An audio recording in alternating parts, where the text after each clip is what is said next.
Good morning, ladies and gentlemen, boys and girls. This is your boy OG Big Sam. I'm sorry I'm late, but life be life, and you know, but we in here, Mad Monday with the OG. On this WrestleMania weekend, uh, NCAA tournament weekend. Um, you know, Hope everybody enjoyed themselves on the weekend safely. Um, said that I was gonna have a follow-up conversation to the Aaron Donald, Reggie White conversation up on come from last week. I it made mention that it really wasn't a two-man conversation, and I was going to delve off into that and highlight, and, you know, trickle around on NFL news and the goings ons and things.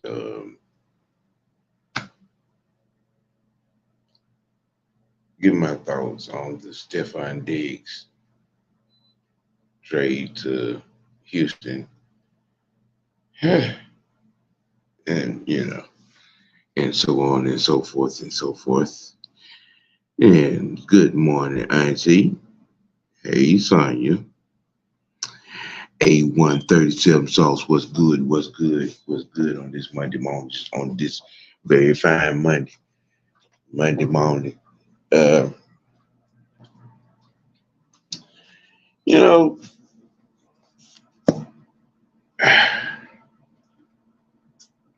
I mean, I don't know about anybody else. I mean, but I think this is a bad move for Houston.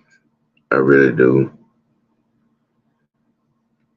Is this boy has left shaking locker rooms, what I'm saying, in everywhere he has been, you know, from Minnesota to Buffalo, and he's gonna do the same right there in Houston.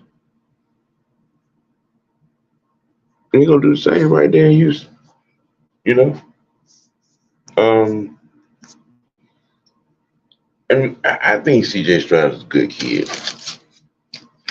You know what I'm saying? I mean, honestly, I don't think they needed a Stephon Diggs with the two young studs that they got. I don't think they needed it. I really don't.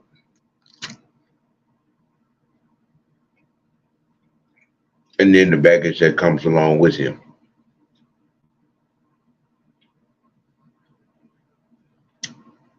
The locker room monotony.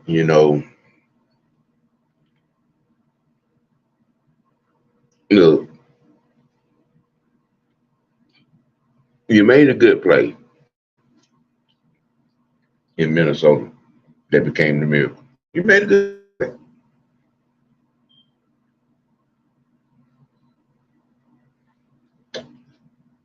but you're not an upper echelon cat, dog. And see, therein lies the problem right there with Stephon Diggs.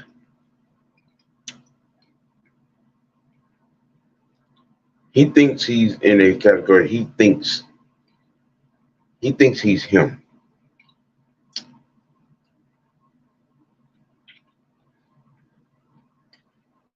and from that position to be him,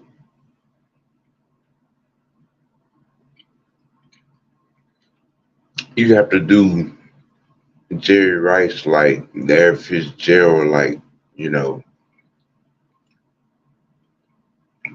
Rod Smith like things, Lynn Swan type things, you know,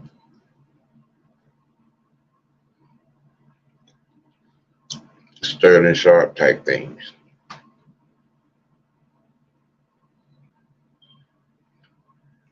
Y'all follow where I'm going with this, right? You know what I'm saying?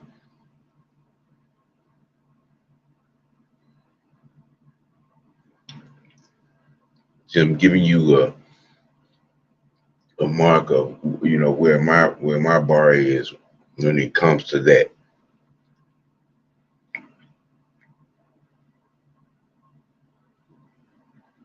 Because,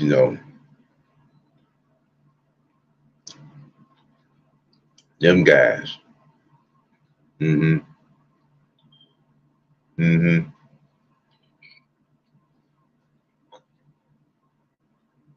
The Art Monk type things. The Megatron type things.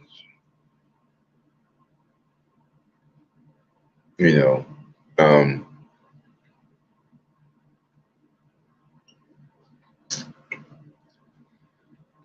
uh, the Marx Brothers. Mark Clay, Mark Duper type things.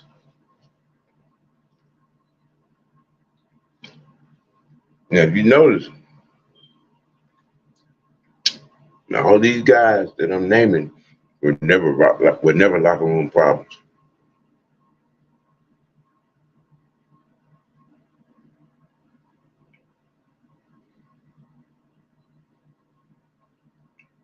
Yeah, I know I'm missing a lot of guys. I'm not saying that anybody that I didn't name did. I'm just, this is just the road that I'm going down with this because I really think that this is just a bad move for Houston to bring that boy in now on CJ like that. I don't. It is. It doesn't. It doesn't feel right. It doesn't feel right. No, no pineapples. No, no, no. Sherman Wood, what's good? I mean, you know, maybe to change the scenery, being closer, brother, you know, make him turn over a new leaf. I don't know. I don't know.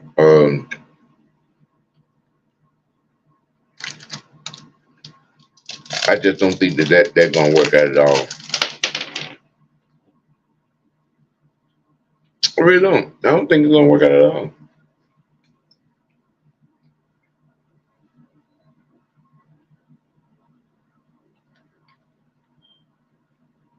I mean,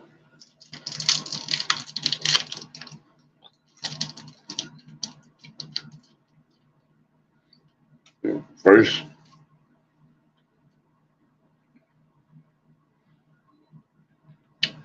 I mean, are we overanalyzing it, or are we? I mean, or should we ignore the fire that's coming from the smoke of where he was?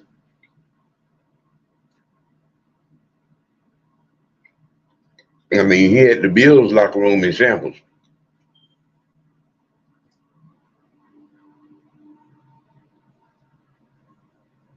Um, and hell, the way he was in the locker room was part of the reason what got him out of Minnesota.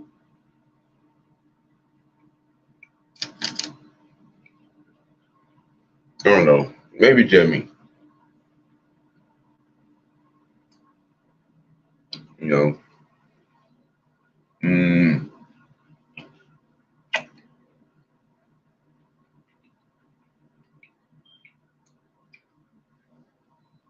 I mean, because when you fancy yourself as being him, especially in that position,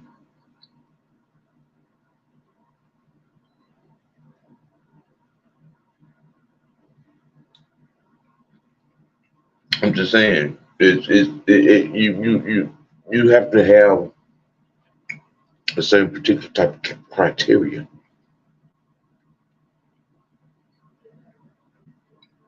From the Larry Fitzgeralds, the, the Sterling Sharps, the Art Monks, the Steve Largents, the Andre Reeds, I mean, Christian, Ed McCaffrey. You know what I'm saying? You see what I'm saying? You see what I'm saying? you know. And I just don't think he brings that because that's exactly what CJ needs. And he's not gonna get that from Diggs. Mm-mm. Mm-mm. He is not gonna get that from Diggs. I mean, but hey, the ink just dried on the, you know what I'm saying, on the paperwork. So maybe we all wrong, and maybe it'll turn into something. You know, I'm hoping for. Yeah, I really am. Cause them Texans with CJ, they got something good working, man. You know what I'm saying? They're on the right. They're trending in the right direction. You know what I'm saying? They got the right young man down now at that position, and I think he's gonna carry them off into a great era of Houston Texans football. I really do. I really do.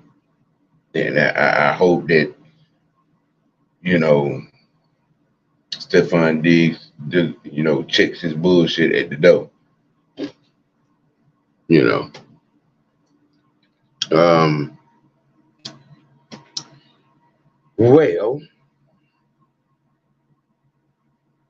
Ghost Peppers, what's good? What's good? What's happening? What's happening? What's happening? What's happening? Um. We was about to get into this GOAT defensive lineman conversation. Like I said on last week, that it's really not a two-man conversation. They were just I wanted to speak about those two gentlemen, in comparison. The Minister of Defense, Reggie White and Aaron Donald. And we kind of sort of got off into it, and and got into the mean Joe Greens of the situation, um, Harvey Martin, Ed Tuttle Jones, Jerome Simmons, Clyde Simmons, Jerome Brown, um, a host of others. Deacon Jones, you know, uh, Ray Snitsky, back in the '60s. It was just a conversation that I felt, hey, it's kind of sort of worth having.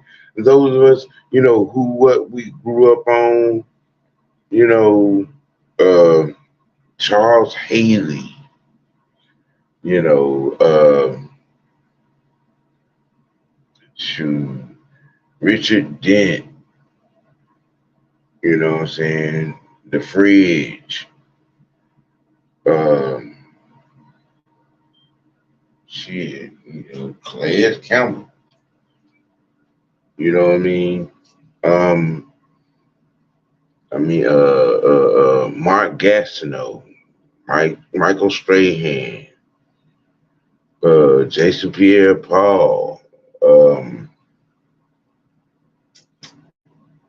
if y'all in the chat, have some names, you know what I'm saying, because I can't remember them all.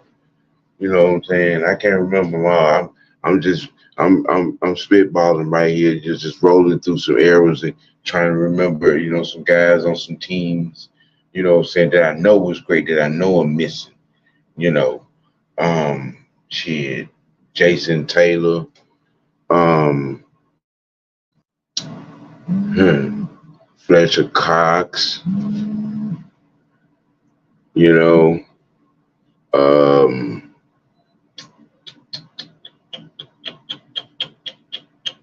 shoot, it's a whole host. Um, a lot of individuals. Yeah, hold on for station identification, please, just for one moment.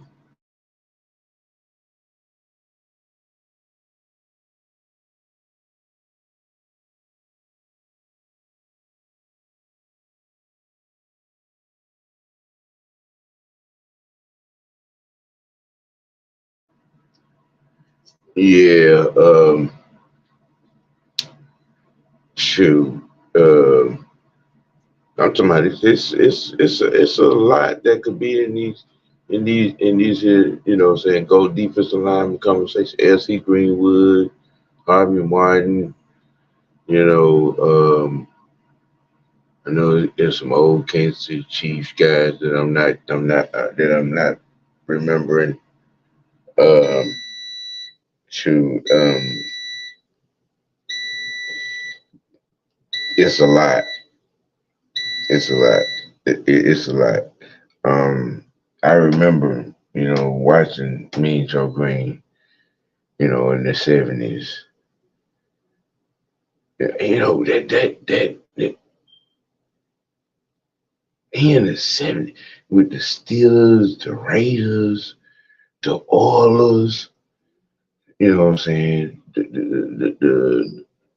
The Bengals in the '80s, the Browns. The Dolphins.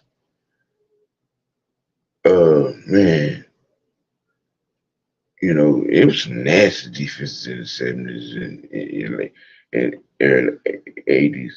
You know, '70s, late '70s, early '80s.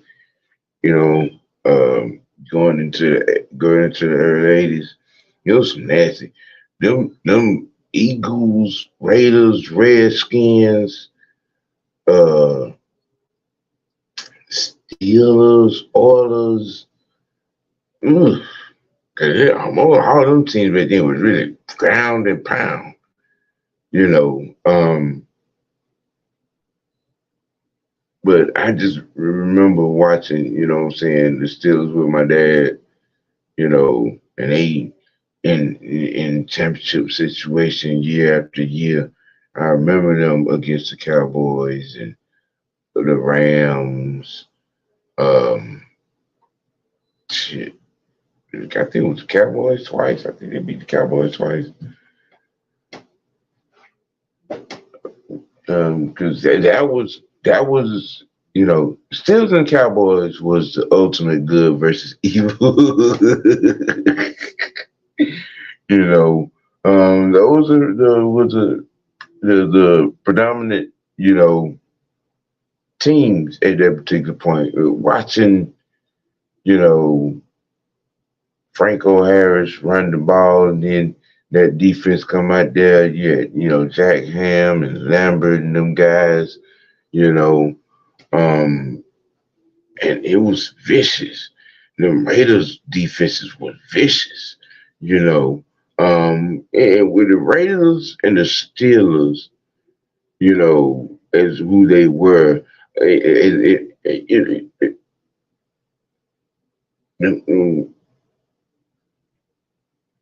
Cleveland Browns kind of sort of got overlooked a little bit from a defense perspective because, I mean,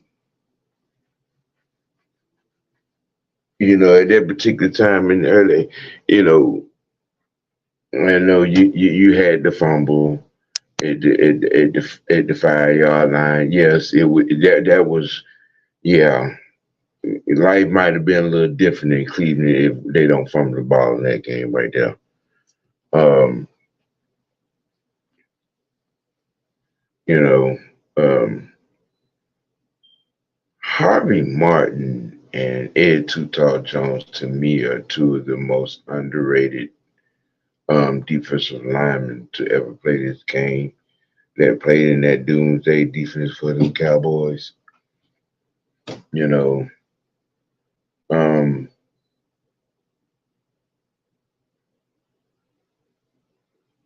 and I mean, and then they're underrated, I think, because they underachieved, honestly.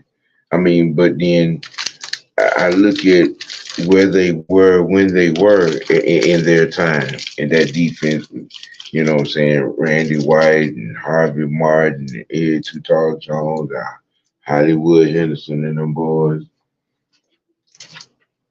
You know,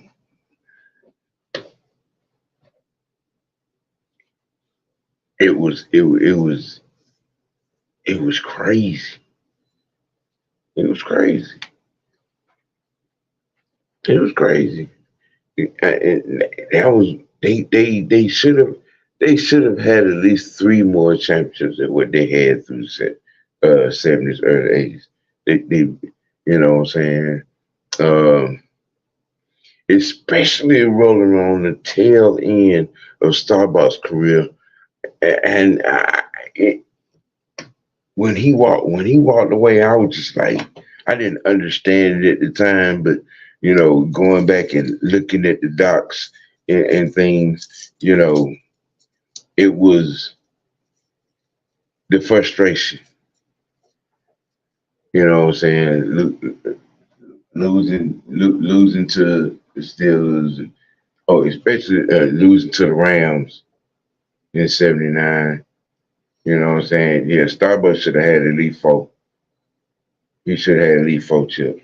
You know, but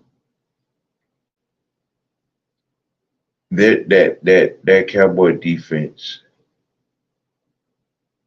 and shout out, rest in peace to Tom Landry. Um,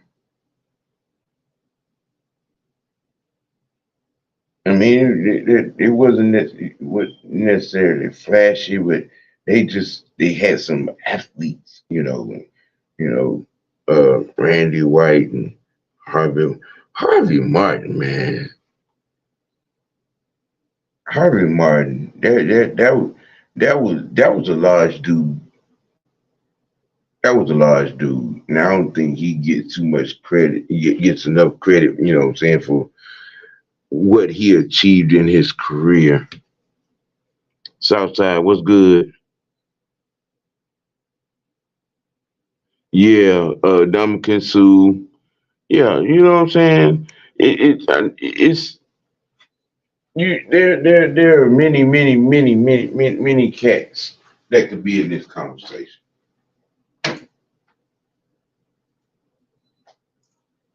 You know,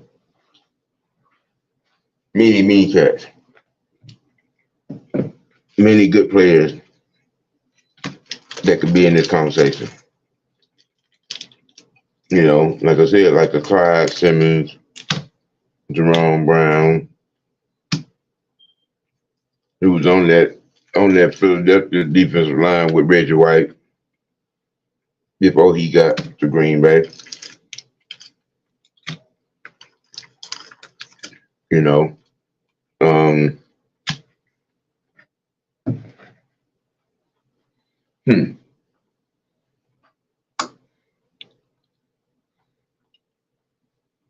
let me see. Um,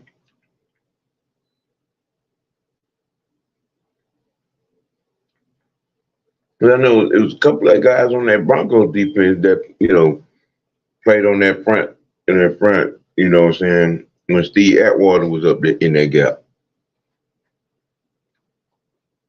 You know, and like I said, Charles Haley. You know what I'm saying? With them 49ers.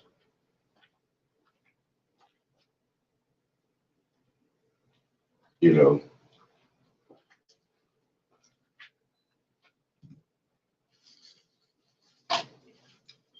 and I don't think he gets enough feet because I mean he won championships. I mean, hell, his movement, tipped the balance of power.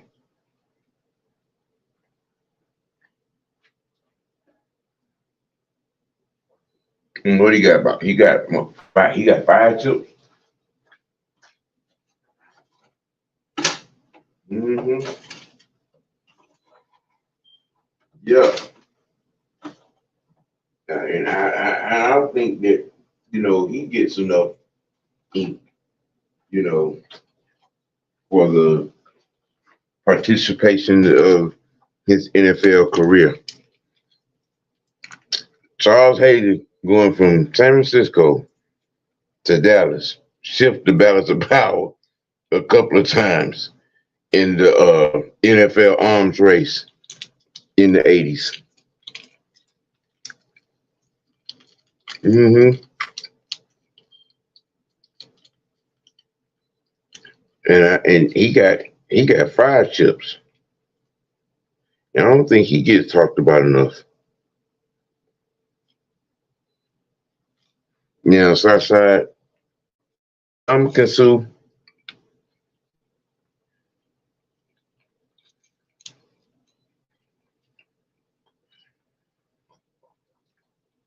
He was on the he was on the cusp of, you know,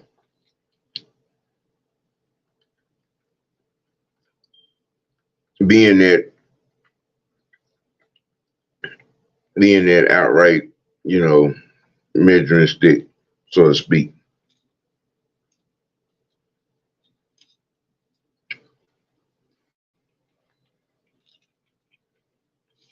Now, a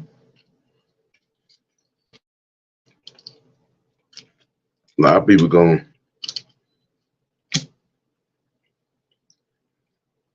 to escort him on through because he did get him a chip. He did.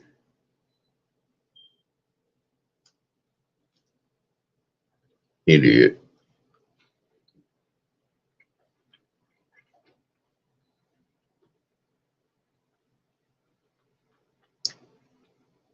I think they'll shoot him on up in there, you know what I'm saying, in a second ballot. Mm-hmm. That's what I think.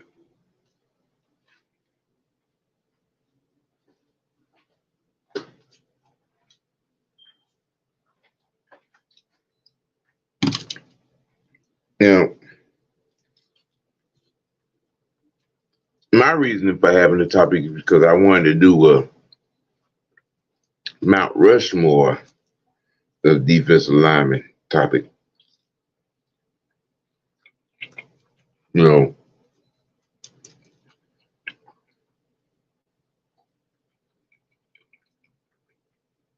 so I know having this conversation, would get us, down that rabbit hole, and then we get to narrowing it down and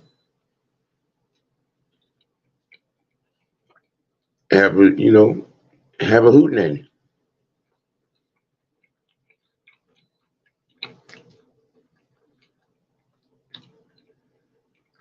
Because I know it's a few folk I probably done that hadn't mentioned that should be in this conversation.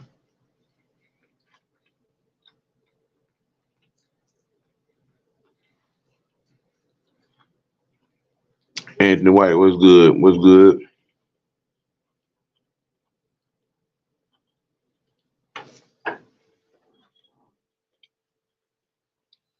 Southside said Hayward for the Steelers, who is still playing right now, has been good.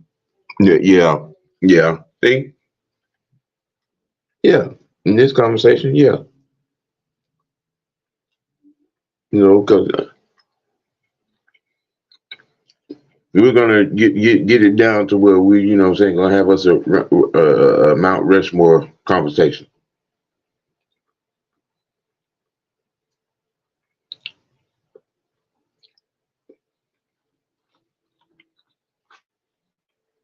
You know,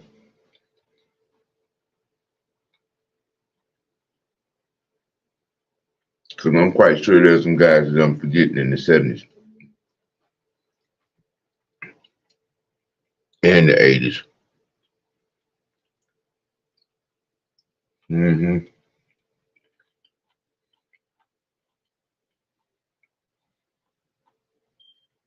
Yep.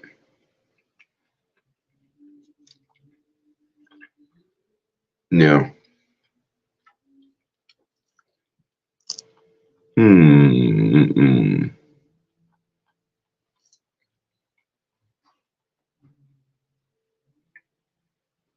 Let's see. We talked about Stephon Diggs. Um,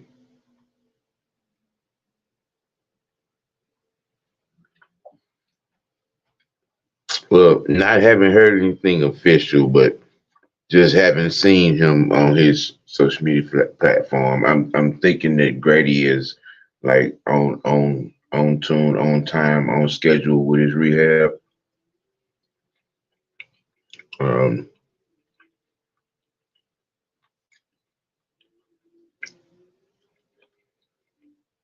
the same for Troy. Um,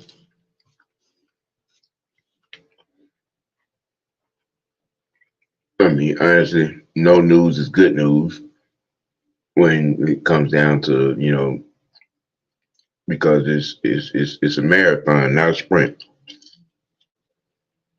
especially when you're rehabbing.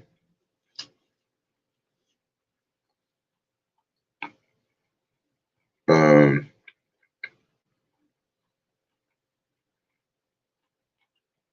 the same for Taquan.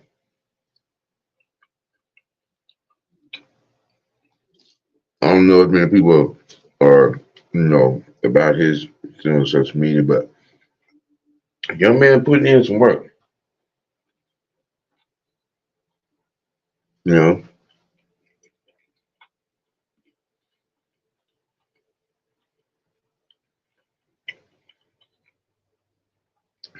um, I'm hoping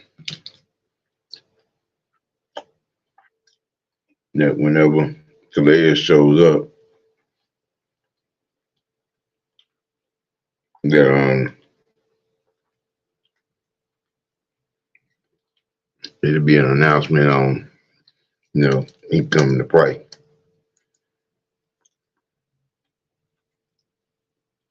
Because I really truly believe that you know he can be a part of something special here, and I think that Jimmy and Jerry and Raheem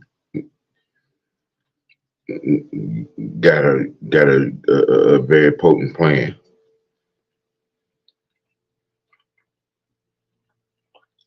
for this defense. Mm-mm-mm-mm-mm. Gambred Monk, what's good? Maurice Martin, what's happening? You know, just having a around the coffee cup conversation this morning. You know what I'm saying? You know, D line goat talk. Just running some guys off who were great, who could possibly be on the Mount Rushmore D lineman.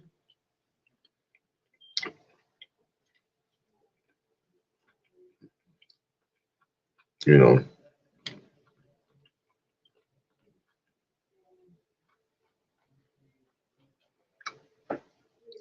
know, just to start your week off. You know what I'm saying? Probably just some historical thought.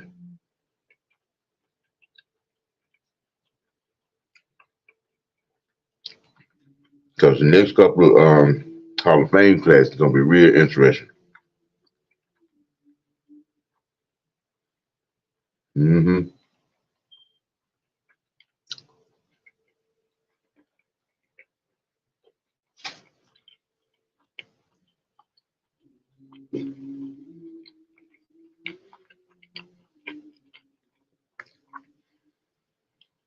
Maurice, do you think we can have a dominant defense this year?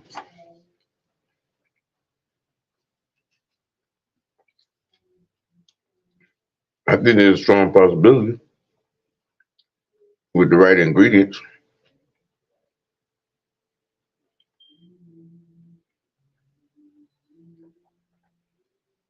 I mean, I know things gonna be different. I mean, but you have to take in consideration we had the number one and number two respectfully, what I'm saying, third down the red zone defense in the league.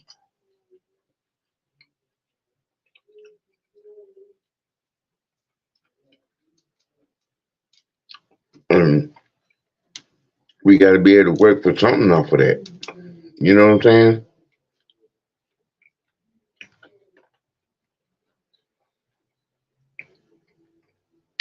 I mean, but one thing I do know is that everywhere Raheem has been, there's been a good defense.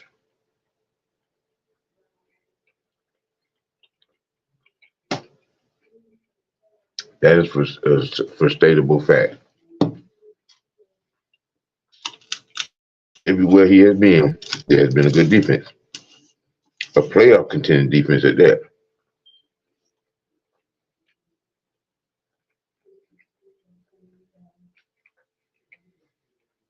I mean,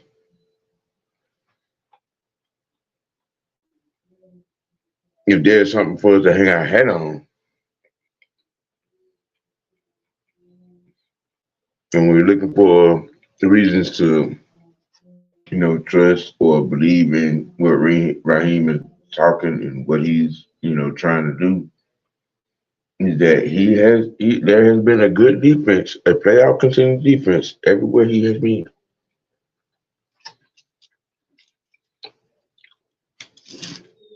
And whatever staff he has been on, the ability to find direct talent has happened also as well.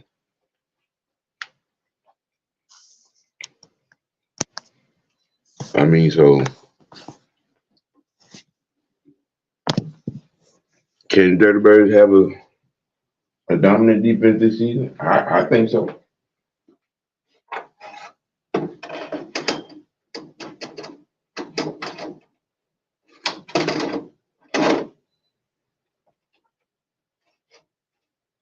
I think so. I really do.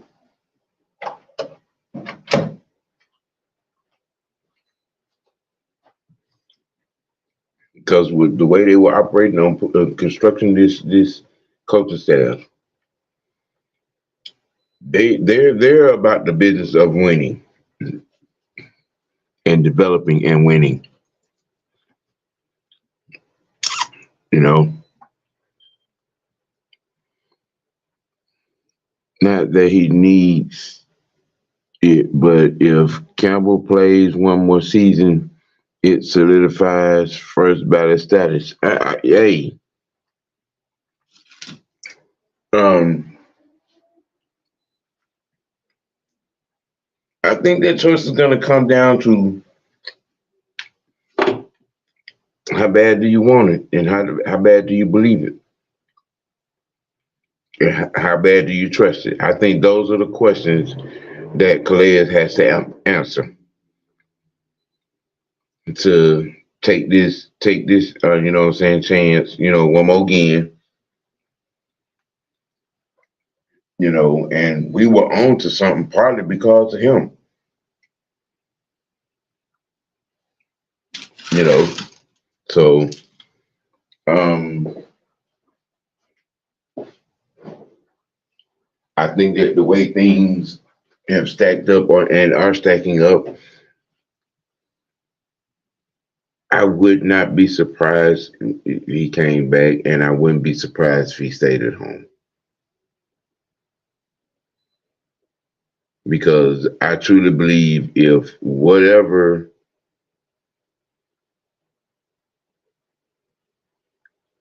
I don't think he's gonna close out with, I don't think he's gonna leave Atlanta with the way, the season ended last season, and they were on the cusp of being a very predominant, top tier defense. And I think he wants to be a part of that because there's still a chance of that. There's still a very strong chance of that. So, you know, um, it's going to shake out. We're like everybody else. We're sitting around and we're waiting on the draft. To unfold in all its proceedings. So, you know, um, and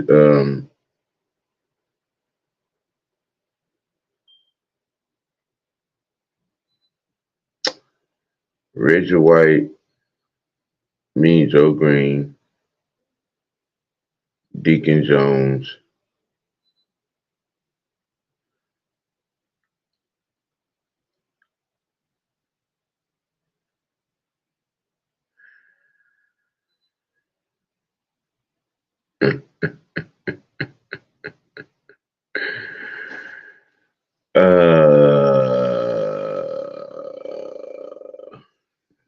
Dwight Freeney, Mount Rushmore. Just in case anybody was thinking about it. Now, and with that being said, I think we've covered all parts of all particular topics to jump this week off. You know what I'm saying? With, how the conglomerate do every week. Um, hey, make your next choice your best choice. Um, to we got Final Four things unfolding, NBA things unfolding, the MLB things unfolding, which all of the conglomerate and members of the Unholy Alliance will be on top of all week long. And with that being said, this has been your boy, OTB Sam. You got to keep it real. You got to keep it A. You got to keep it dirty. And most importantly, you got to keep it real with yourself. And once again, I appreciate y'all for tuning in on a daily basis, on a weekly basis, on an annual basis. I appreciate you and love you for it. It's been your boy OGB Sam. Mad Monday with the OG. Jumping off the week, y'all. We out.